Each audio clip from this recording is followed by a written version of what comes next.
Hi, this lesson is in the refresher course and looking at the responder's role. Responder actually plays a very important part in the bidding. Opener is normally known as the describer, and they'll show responder what they've got in their hand. And the responder is the person who usually makes the final decision about the contract. If responder intends to raise partner's major suit opening, then they would look carefully at their hand at two things: high card points and the number of trumps they've got for partner. And when they've made the decision, they would also include shortage points. Shortage points are doubletons, singletons, voids, inside suits. So once you've got a trump fit, look at your shortages because they will help your hand reduce losers by trumping. So add 1 extra point for a doubleton, 3 extra points for a singleton, and 5 extra points for a void. The response that we decide to make when partner has opened 1 heart or 1 spade will put our hand into the category of either a constructive raise or a preemptive or obstructive raise.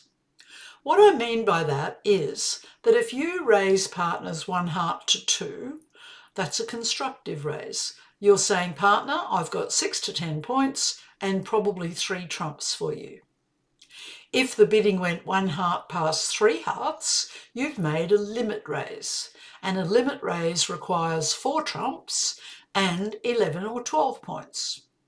Whether it's 10, whether you want to say 10 to 12 and 6 to 9, or 6 to 10 and 11 to 12, it doesn't matter. The 10-point hand really requires judgment, because some 10-point hands are not really worth 10 points and others are really lovely. So that's a judgment you need to make about what category you want to put your hand into. But the strong raise for openers major is a convention called Jacobi, 2 no trumps. And that shows a hand that is forcing to at least game, has 4 trumps, and wants opener to describe their hand more. The opposite of a constructive raise is a preemptive or obstructive raise. And the goal of these hands, where you've got not many points but a lot of trumps, is to take space away from the opponents. And if you get to play your contract, you'll usually do pretty well. So 1 heart past 4 hearts, for example, is not a strong hand, but it would be a hand with maybe 6 points and 5 hearts. Your goal is to take space away from the other side so they can't comfortably reach their best spot. As responder, if you don't have a fit for partner, you simply, with 6 or more points at the 1 level and nearly an opening hand at the 2 level, show your own suit. That'll be a forcing bid.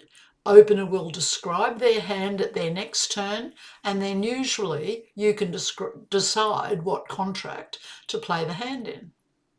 So try the hands in this lesson and be very precise about what you've got and the number of trumps you've got, and don't forget to count your shortages when you know there's a fit and you're the responder.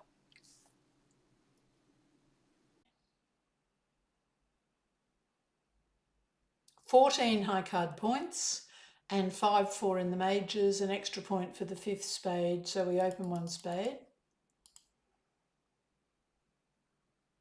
Partners made a limit raise showing 4 trumps and 11-12 points. They don't really need very much for us to go to game. So they're saying, please bid game if you've got anything but a minimum. So we've got 2 diamond losers, and we don't know where the ace and queen of hearts are. If they were both in the west hand, we won't make the contract.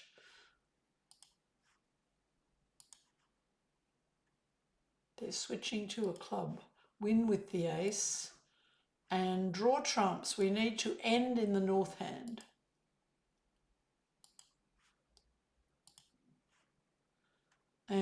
we could cross over to the king of clubs and take the heart finesse.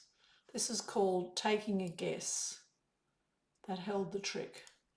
Cross over again to play hearts again through the east hand.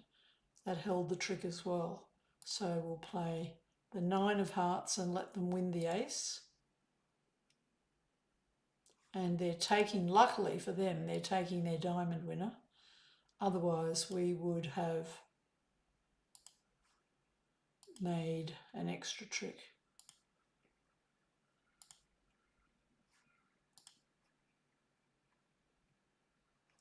So the bidding, even though this hand was minimum with the Queen doubleton, having an honoured doubleton is not so attractive, but 4 and 3, 7, 1, 8 to a 10, you've got a doubleton and 4 trumps. It was worth a limit raise.